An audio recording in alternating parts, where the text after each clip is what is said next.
हरे कृष्णा राधे राधे। आपका स्वागत है आपके अपने चैनल राधा कृष्ण लीला में। आप सभी का दिन शुभ और मंगलमय हो। इससे पहले की कथा सुनने के लिए और इतना सारा प्यार देने के लिए आप सभी को बहुत बहुत आभार। और आज भी बैसाख मास महत्म का अध्याय शुरू करने से पहले आपको भगवान की एक ऐसी भक्ति की कहानी सुनाऊंगी जिससे सुनकर आपके मन में भगवान के प्रति भक्ति भी और बढ़ जाएगी। भगवान की भक्ति की कहानियाँ तो आप सभी ने बहुत सुनी होगी और आप सभी यह भी जानते होंगे कि दो तरह के लोग होते हैं।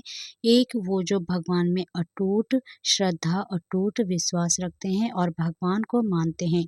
दूसरे वे लोग होते हैं जो भगवान में ना तो आस्था रखते हैं और ना ही स्वीकार करने के लिए तैयार होते हैं। यानी कि दो तरह के लोग होते हैं, एक आस्तिक जो भगवान को मानते हैं और दूसरे नास्तिक जो भगवान को बिल्कुल भी नहीं मानते। अब भगवान के प्रति जिसके मन में भक्ति होती है, भगवान तो अपने ऐसे भक्तों को ही हमेशा सुनते हैं। हाँ, यह बात जरूर है कि कभी कभी भगवान कुछ देर से सुनते हैं, लेकिन सुनते जरूर हैं। और देर से सुनने के पीछे भी कारण यही होता है कि सभी को अपने अपने जो भी कर्म है, चाहे वह इस जन्म के हो या पूर्व जन्म के हो, जरूर भुगतने होते हैं। अगर पूर्व जन्म में हमने बहुत पाप किए हो और इस जन्म में हम केवल भगवान में ही रमे हुए हो, अर्थात भगवान की ही भक्ति कर रहे हो, इस जन्म में हमने कोई पाप नहीं किए हो, तब भी हमें इस जन्म में अपने पूर्व जन्म के पापों का फल भोगना पड़ेगा। और भगवान भी जब तक हमारे पाप पुण्य का हिसाब किताब बराबर नहीं करते, तब तक अपनी कृपा करते ही नहीं हैं।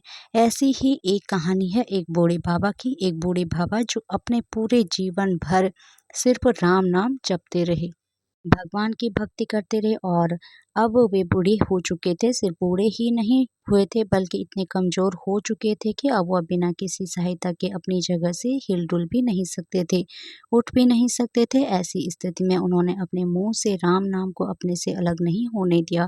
कष्ट चाहे कितना भी था, बुढ़ापे उन्हें चाहे कितना भी सता रहा था, लेकिन उसके मन में राम नाम और हृदय में भक्ति बराबर जगी हुई थी। सारा दिन बिस्तर पर पड़े पड़े वह बूढ़े बाबा बस राम नाम जपते रहते और राम नाम लेने के कारण उन्हें अपनी तकलीफों को बर्दाश्त करने की शक्ति भी मिल रही थी।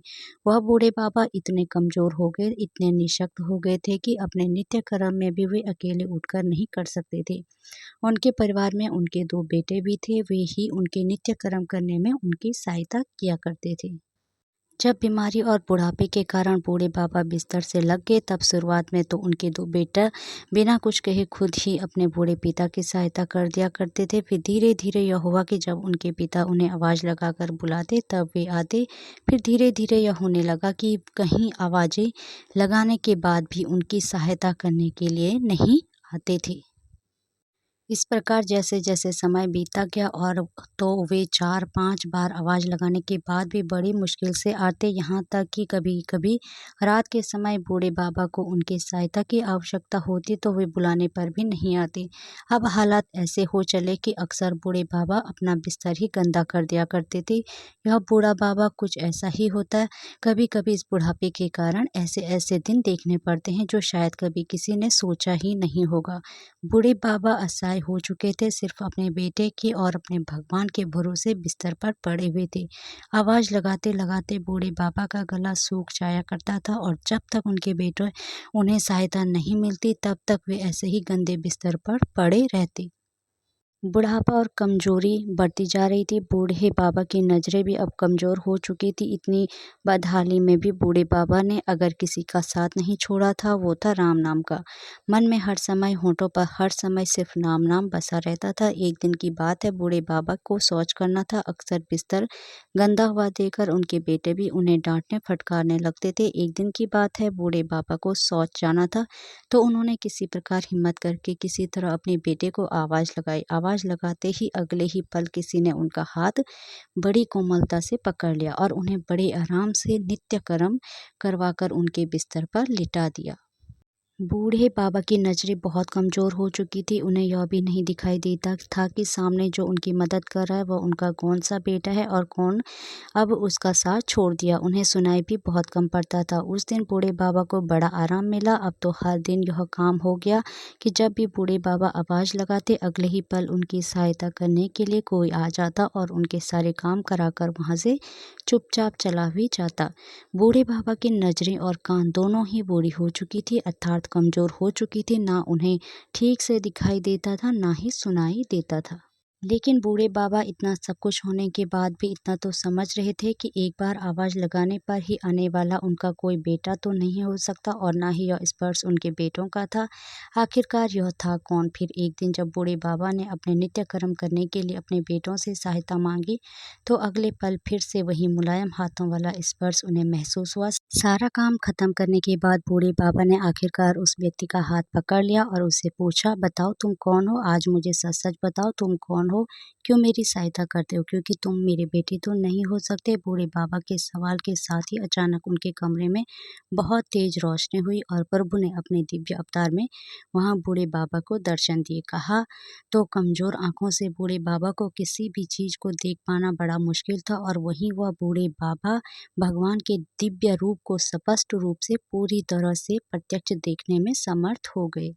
जिन भगवान का नाम वह पूरे जीवन भर लेते रहे, वहीं आज उनके सामने खड़े हुए थे। यह देखकर बूढ़े बाबा उनके चरणों में गिर पड़े। भगवान के स्पर्श से उनके शरीर में शक्ति आ गई थी, ताकत आ गई थी। चरणों में गिरकर उनके चरण पकड़कर वह बूढ़े बाबा बोले, प्रभु मैं तो धन्य हो गया जो आपने मुझे साक्षात दर्शन दे दिए। लेकिन प्रभु मैं बहुत शर्मिंदा हूँ क्योंकि मैंने आपसे हर दिन अपने नित्य कर्म करवाए, यहाँ तक कि कई बार आपने मेरा गंदा बिस्तर तक साफ किया। बूढ़े बाबा ने कहा, प्रभु मुझे क्षमा कर दीजिए। भगवान बूढ़े बाबा का हाथ थाम कर बोले, मेरे लिए सारे काम एक जैसे हैं। अगर वह काम मुझे अपने भक्तों के लिए करने पड़े तो मुझे यह काम करने में बड़ी खुशी मिलती है।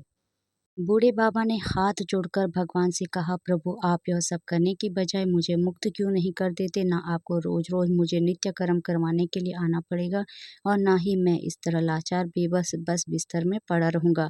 बूढ़े बाबा ने कहा, प्रभु क्या आपके दर्शन मात्र से मेरी मुक्ति संभव नहीं है? तब भगवान बोले, यह सब प्रारब्ध के कारण है कि तुम्हारा प्रारब्ध बहुत कठिन है। तुमने पूर्व जन्म में ऐसे कैसे कर्म किए जिसके कारण इस जन्म में इतनी जल्दी उनसे मुक्त हो पाना संभव नहीं है। अगर तुम्हारे पूर्व जन्म में पुण्य अधिक होते तो मेरे दर्शन मात्र से आज तुम मुक्त हो जाते। मैं चाहे तो तुम्हें अभी अभी मुक्त कर सकता हूँ, लेकिन फिर होगा यह कि अगले जन्म में तुम्हें फिर से प्रारब्ध भोगने के लिए आना पड़ेगा। इसलिए मैं तुम्हें खुद तुम्हारे पूर्व जन्म के सभी पापों से मुक्त करवाने के लिए इस समय सहायता कर रहा हूँ। ऐसा कहकर भगवान वहीं अंतर्ध्यान हो गए। फिर कुछ महीने इसी प्रकार तकलीफ झेलने के बाद आखिरकार उन बूढ़े बाबा को मुक्ति मिल गई। हरे कृष्णा, राधे राधे। भगवान श्री कृष्ण और राधा रानी की कृपा आप सभी भक्तों पर हमेशा बनी रहे। जय श्री राधे।